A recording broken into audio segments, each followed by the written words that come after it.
Mandelebo Shanda Lagaba Lagabrinda Kataliva Zua Fakatuza Labazinda Kabrinda Katalia.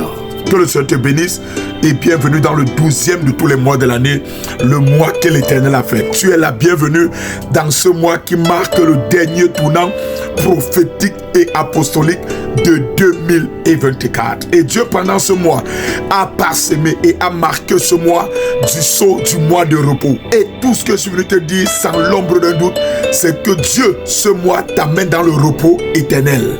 N'a-t-il pas dit dans Exode 33, le verset 14, « Je marcherai moi-même avec toi et je te donnerai du repos. » Oui, c'est la pensée de Dieu pour toi en cette fin d'année 2024.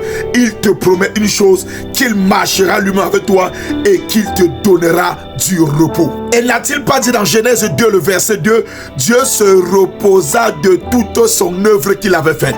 Dieu veut t'amener dans une saison de repos total.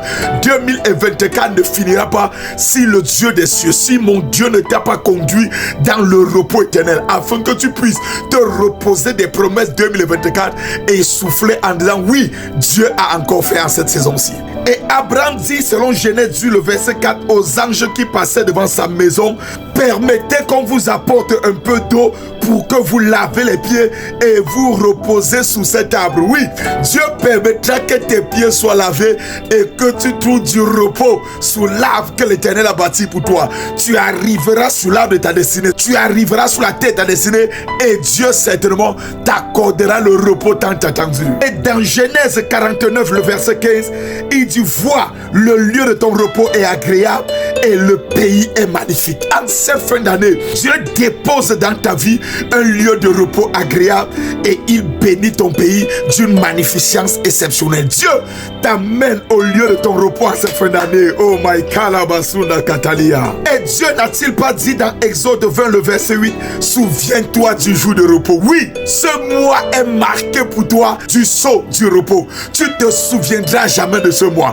Tu te souviendras jamais de cette fin d'année 2024. Tu te souviendras jamais de la main miraculeuse de Dieu qui a été imprégnée sur ta vie. Oui, j'ai dit tu te souviendras de ce mois de repos. Dans Deutéronome 5, le verset 15, il dit tu te souviendras que tu as été esclave au pays dans lequel tu étais et que l'Éternel ton Dieu t'en a fait sortir à main forte et à bras étendus. C'est pourquoi l'Éternel ton Dieu t'a ordonné d'observer ce jour de repos. Je prie que Dieu te délivre de cette terre d'Égypte. Je prie que Dieu te délivre de cette terre dans laquelle tu es enraciné afin de t'amener dans le pays de ton repos, afin que tu puisses expérimenter un repos extrême en ce mois au nom suprême de Jésus. C'est encore possible.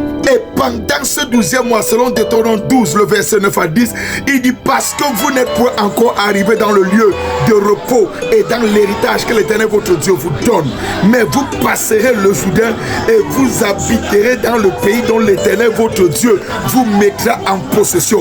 Il vous donnera du repos après vous avoir délivré de tous vos ennemis qui vous entourent. Oui, Dieu ce 12e mois te met en possession du pays qu'il t'a promis et il va te délivrer de tous tes ennemis qui t'ont longtemps entouré et le même Dieu t'établit en toute sécurité. Ce mois, c'est ton mois.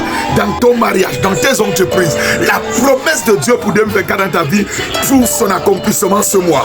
Et dans 1 Roi 5, le verset 4, n'a-t-il pas dit maintenant l'Éternel mon Dieu m'a donné du repos de toutes parts, plus d'adversaires, plus de calamités. Même le psalmiste a connu la saison du repos jusqu'à ce qu'il a dit je n'ai plus d'adversaires et il n'y a plus de calamités sur ma vie.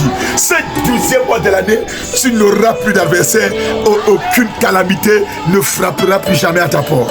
Et pendant cette saison, tu n'auras qu'une seule célébration à faire et une seule prière selon 1 Roi chapitre 8, le verset 56. Béni soit l'Éternel qui a donné du repos à son peuple. Oh ma kabadiga dala gabaya gabala. Selon toutes ses promesses, de toutes les bonnes paroles qu'il avait prononcées par Moïse son serviteur, aucune n'est restée sans effet. Ça sera le secret de ta prière. Ça sera le cœur de ton intimité en ce nouveau mois. Et dans 1 Chronique chapitre 22, le verset 9, la Bible dit voici il te naîtra un fils qui sera un homme de repos et à qui je donnerai du repos en le délivrant de tous ses ennemis d'alentour.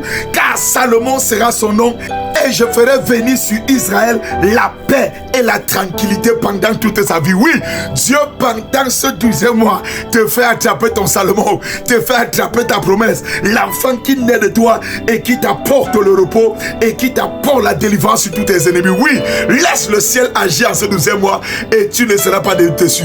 Demeure béni, demeure comblé. Il y a tellement de choses extraordinaires que le ciel fait en ce 12e mois et je prie que tu sois connecté à cette divine grâce afin de vivre l'extraordinaire sur la terre des hommes. Et j'achève mes paroles en te disant, selon Apocalypse 14, le verset 13, la Bible déclare: et j'ai entendu du ciel une voix qui disait: écris, heureux dès à présent les morts qui meurent dans le Seigneur, oui, dit l'Esprit, afin qu'ils se reposent de leurs travaux, car leurs œuvres le suivent. Le Seigneur voudrait que tu meurs en lui, que la chair meure en toi, que les passions, les désirs du monde meurent en toi, afin que tu puisses vivre pour lui et entrer dans le repos éternel. Il ne parle pas ici d'une mort naturelle, mais il parle de la séparation d'avec le péché, de la séparation d'avec les œuvres mortes, de la séparation d'avec les œuvres de la chair, et tu vivras la résurrection en Christ. Ce mois pour toi, c'est le mois qui est marqué du sceau de la résurrection.